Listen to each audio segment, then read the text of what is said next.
Now, of course, I'm going to check respiration. I'm going to go through my seated scan. I'm going to do that when I talk about the adjustment part of the sacroiliac joint. But we would check all of the seated components here. We would check the SI joint. We check the seated scan. We check respiration, and we check deep tendon reflexes as well. So if this is an initial exam, we would check all of those things. I'm going right to the stuff that talks about IT band syndrome, but realize that if this is a full eval, I'm going through my seated scan from here, I'm checking respiration from here, I'm checking DTRs from here, I'm going through all of that. But I want to get to the hip stuff. So I would have them do the modified Thomas test. His right side's involved, so I'm going to have him grab his left knee and lay back. When he does this, we're looking for hip flexor tension. So we have 3 different hip flexors that could be a positive test on this. We have the psoas muscle, which would actually bring the knee up off the table. We have the TFL IT band, which is what we kind of see here. We have a little bit of hip flexion, and then we see some external rotation. Another thing you can do to check for IT band syndrome is just to palpate the IT band itself as it comes down here laterally on the knee.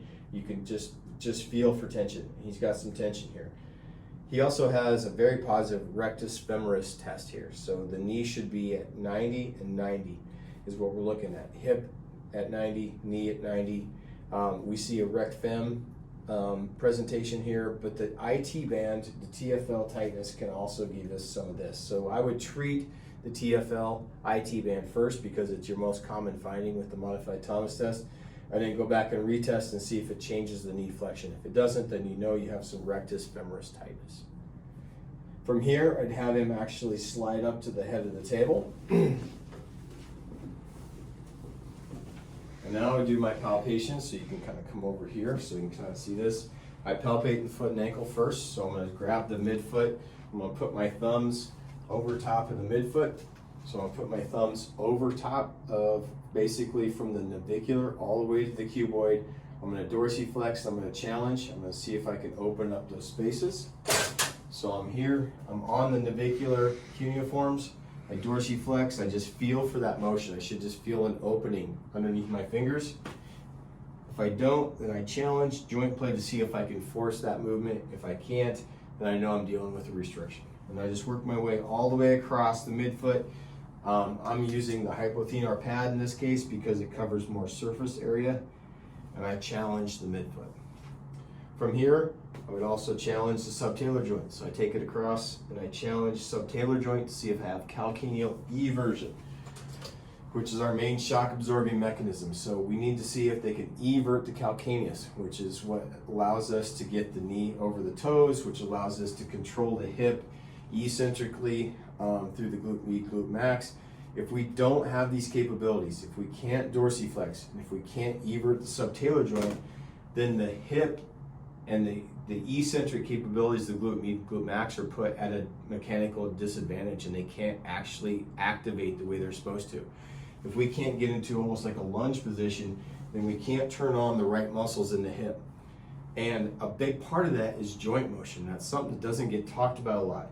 And so if we can't dorsiflex and move through the subtalar joint, move through the talus and the midfoot, then we can't actually allow these muscles to activate. And that's a big part that never gets talked about in IT band syndrome. So always check the foot and ankle.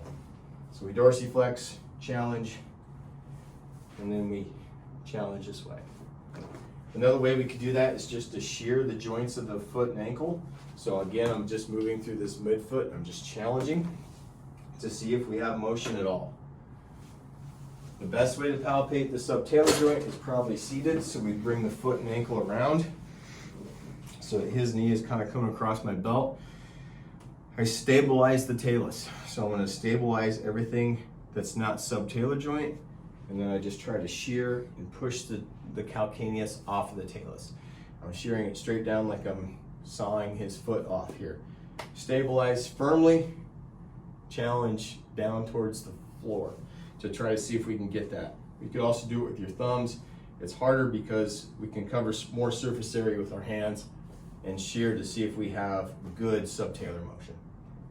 That's how we palpate the foot and ankle. Next, we would palpate the hip itself. So I'll come over there. The hip's hard to palpate because it's just in a weird spot. So we drape the leg over our shoulder. I put my hand across the groin here, so just let your patients know that you're going to be in their pocket. I've never had any complaints, but just let them know that you're going to be close to the hip. And so you're going to be in their groin a little bit and in their back pocket a little bit. From here, we just run it through ranges of motion. So I try to distract, so I'm strangling off the head of the femur as close as possible. Distract and joint play out towards my foot in a downward angle towards the foot. Then I scoop and joint play in a C-like motion towards the floor. And then I distract. I take this hand down to the gluteal fold. I do small circumductions to see if I have hip motion at all. In IT band syndrome, you're going to be most likely restricted in the posterior capsule and in this circumduction motion as you move laterally into the hip. So this palpation here towards the hip, and then when you spin the hip out towards you, you're probably going to be restricted in those motions.